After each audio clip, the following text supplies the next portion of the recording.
Hello, children.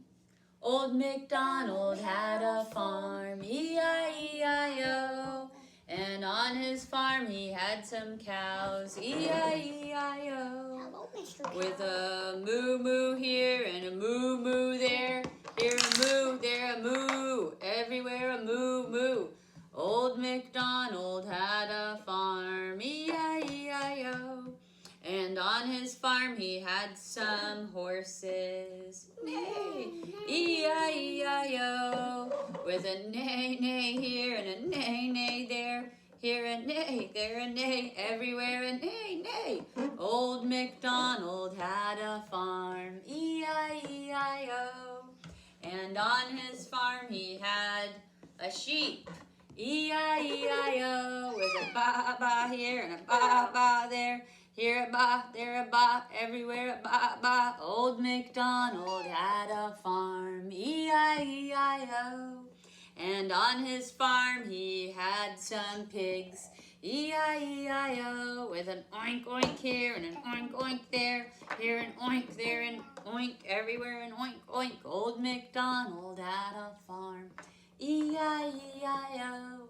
And on his farm he had a dog, E-I-E-I-O. With a woof woof here and a woof woof there. Here a woof, there a woof, everywhere a woof woof. Old MacDonald had a farm, E-I-E-I-O. And on his farm he had a goose, E-I-E-I-O. With a honk honk here and a honk honk there. Here a honk, there a honk, everywhere a honk honk. Old MacDonald had a farm, E-I-E-I-O. And on his farm he had some chickens, E-I-E-I-O. With a bok bok here and a bok bok there. Here a bok, there a bok, everywhere a bok bok. Old MacDonald had a farm, E-I-E-I-O. And on his farm he had some chicks, E-I-E-I-O. With a beep beep here and a beep beep there. Here a beep, there a beep, everywhere a peep peep. Old MacDonald had a farm, E-I-E-I-O. Say bye, Old MacDonald.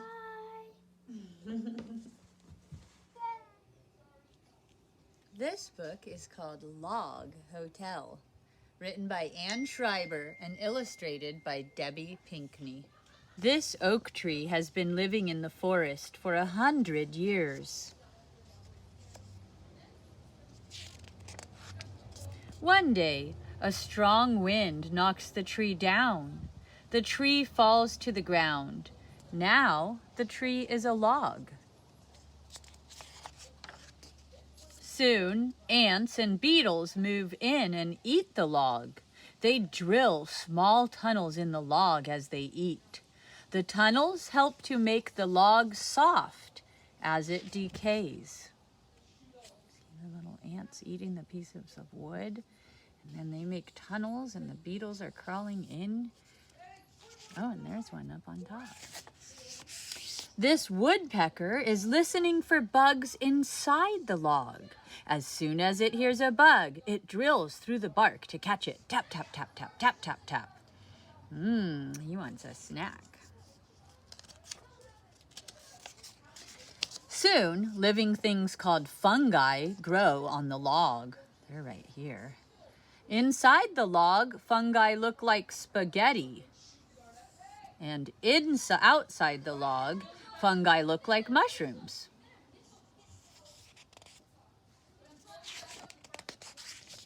Snails and slugs move in. They creep through the tunnels as they hunt for fresh fungi and dead beetles and ants to eat.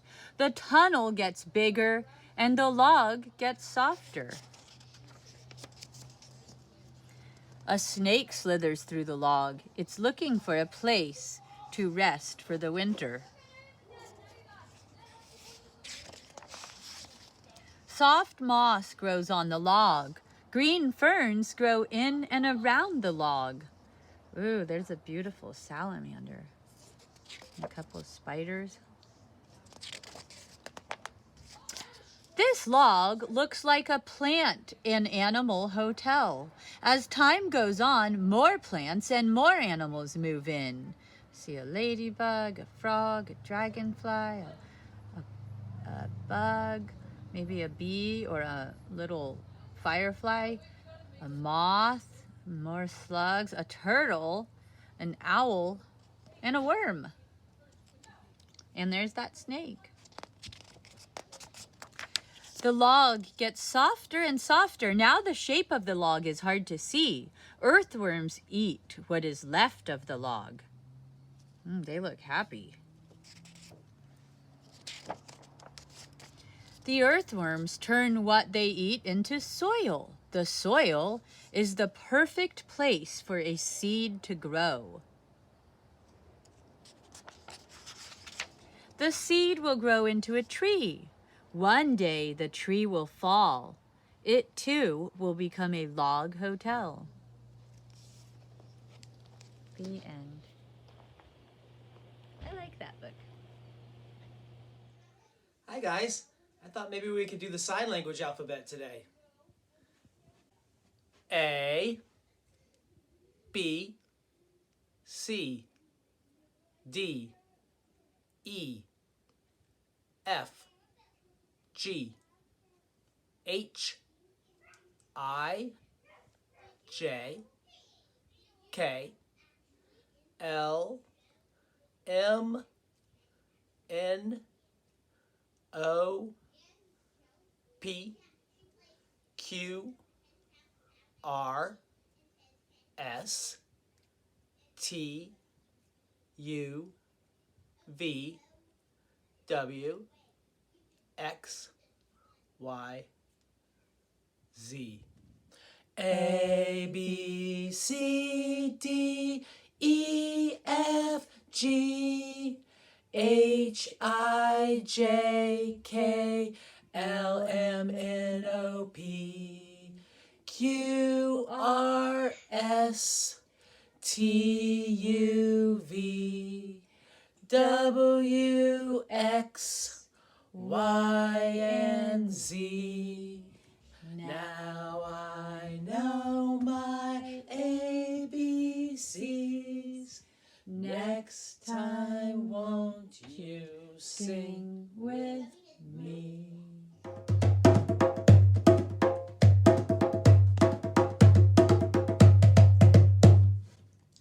Jack and Jill went up the hill to fetch a pail of water. Jack fell down and broke his crown, and Jill came tumbling after. Oh, Jill came tumbling after. Oh, Liana, oh, Liana, oh, Liana, oh, Liana, oh, Liana, oh, Liana, oh,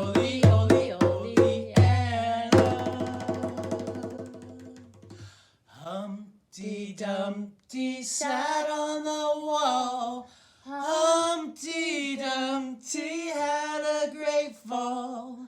All the king's horses and all the king's men, they couldn't put Humpty together again. They couldn't put Humpty together. Oh, Liana, oh, Liana, oh, Liana, oh,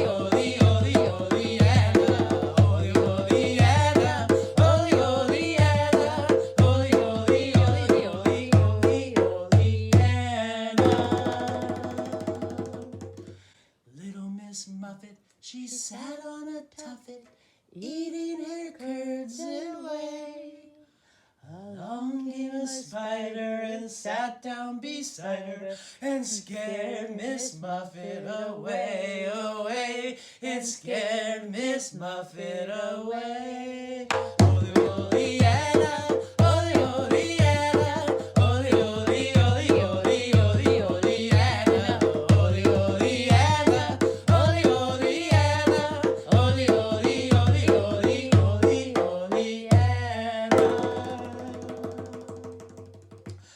Jackie Horner, he sat in the corner, eating his Christmas pie. He stuck in his thumb, and he pulled out a plum, and he said, what a good boy am I. Oh my, he said, what a good boy am I. Hey! Oh, Liana, oh, Liana, oh, Liana, oh, Liana, oh, Liana, oh, Liana,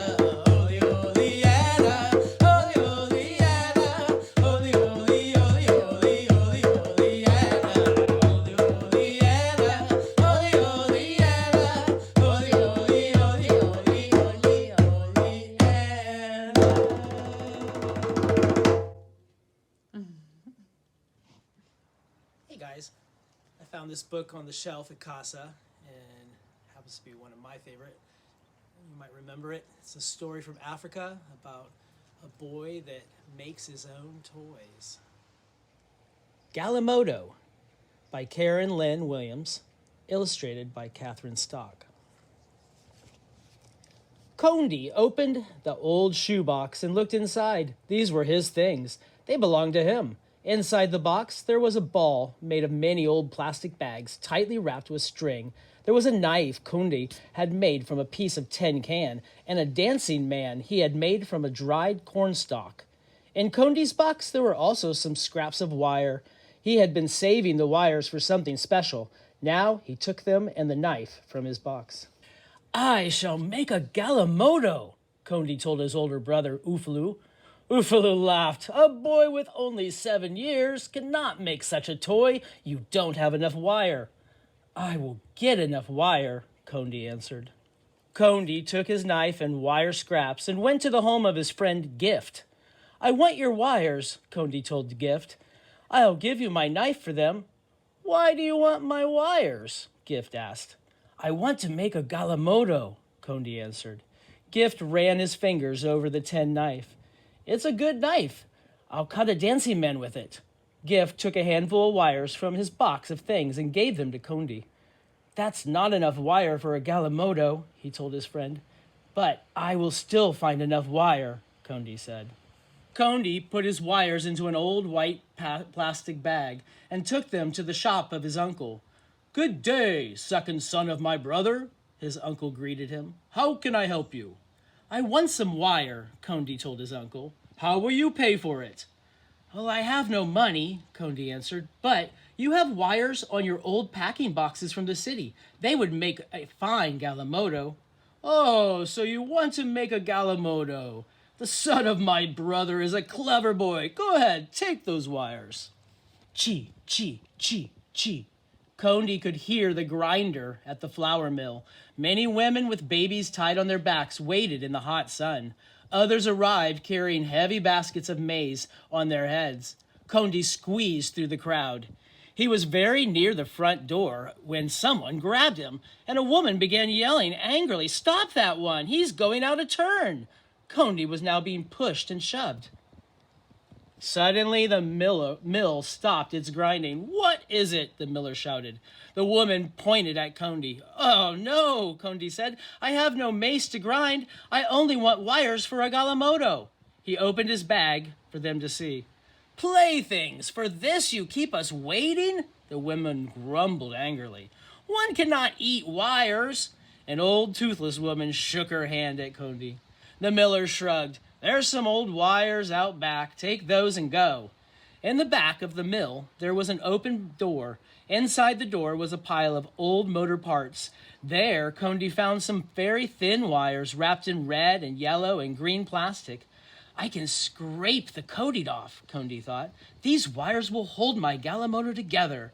Still, he did not have enough for a Galimoto. Condi passed some young children playing on an anthill. One was Moonday, the small sister of his friend Gift. She had a fine, long piece of wire, which she stuck into the hard dirt. Little friend, Condi called her as he came nearer. You cannot catch an ant that way. Go fetch some water, for with that and a stick, we will fool them. When Moonday came back, Condi poured the water around one of the holes. Now they will think the rains have begun, he explained. Then he stuck a stick down the hole. Gently he pulled it out, and on the end was a large ant. My stick is better than a wire for catching ants. You may have the stick, and I'll take the wire." Condi knew there was a trash heap behind the bicycle repair shop, but the gate was locked. Condi climbed over the fence. In the courtyard, he found some broken, bent spokes from a bicycle. He climbed back over the fence with his bag. "Thief! Help! Police! Thief!" Condi heard a voice call. Children came running from the marketplace. Men came running from the shops. They made a circle round Condi. "Thief! Thief!" they chanted, pointing at Condi. A policeman arrived, and he grabbed Condi by the shoulder. "What are you doing?" he asked. Condi showed the policeman his wires. I want to make a Galimoto," he explained. "I need these wires." "Galimoto?" the crowd murmured. "Galimoto?" They shook their heads and went back to their business. "Take your wires and go," the policeman told Condi. Condi took his wires back to the shade of a red flame trees in his village. Nearby, his mother and sisters pounded their maize. They sang of the hard work they were doing.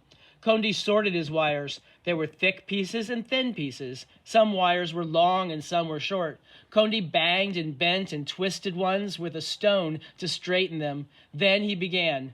The thick wires made the frame. He wrapped the very thinnest wires at the joints to hold the Galimoto together. "My Galimoto will be a pickup," Condi planned. "It will carry mace to the city, and it will have an antenna for the radio," he smiled. Condi worked all afternoon. He pounded the strongest wires around a pipe to make the round wheels.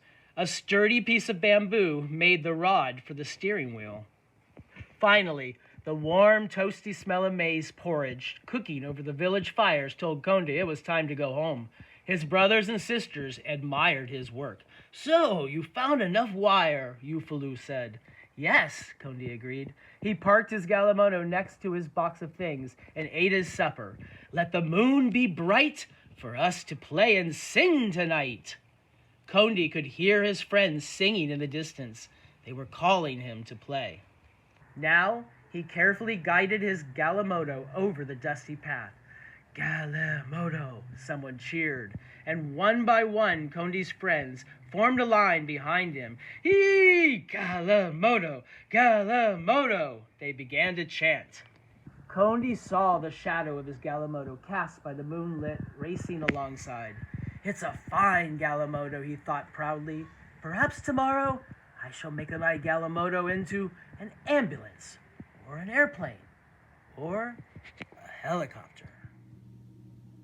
Bye-bye. See you next time.